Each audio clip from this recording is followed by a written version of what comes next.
Hi everybody, this is Alec with Home and Rehab, and today we're going to talk about general health.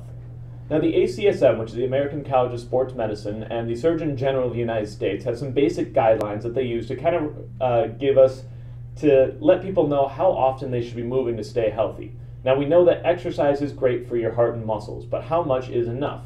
These basic guidelines cover that if you're going very high intensity, and that's vigorous exercise, stuff that really gets you gassed, like HIIT intervals, sprints, things that really push you to your limits.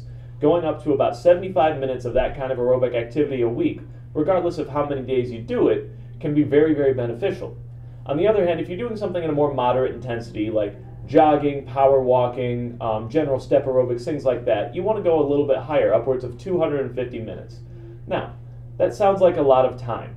And that is very true, because on top of that, they also recommend that you try to find at least 2 days a week to do some sort of resistance training, whether it be weightlifting, doing some sort of bar exercises, things that build muscle to make sure that what you're doing isn't just for your heart, but it's to support your entire musculoskeletal system.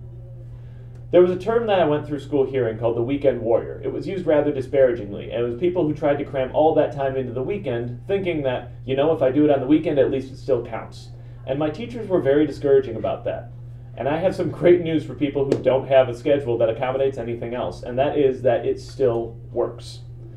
While we were discouraging of this for many years, and I'm not entirely sure why, because the research didn't side with us, some new articles have come out, especially in the JOSPT recently did an opinion piece on this, that shows us how all of that data fits together. And people who still meet those general activity guidelines, even if it is only 2 days instead of spread out over the whole week, see a 15 to 30% decrease in some of their major risk factors for early or premature death.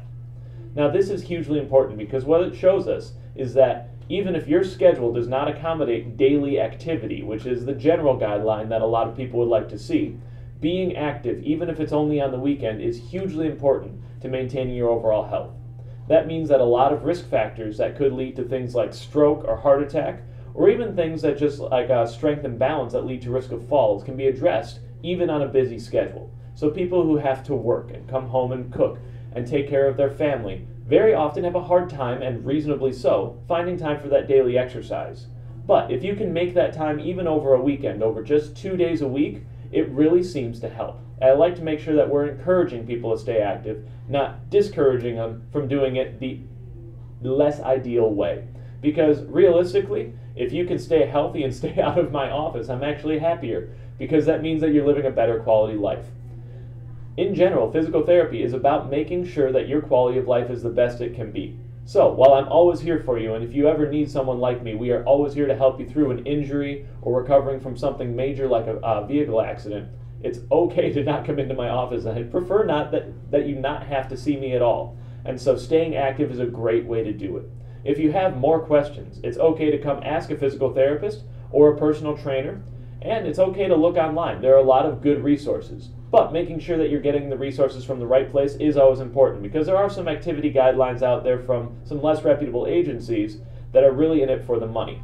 So making sure that what information you're getting is correct can be very important. If you ever have any questions, feel free to contact us. We are always happy to filter through and make sure that what you're hearing actually works well. If you have any other questions for us about general health, please feel free to forward them to us or drop on by. We're always happy to talk. Have a great day, everybody, and we hope you stay healthy.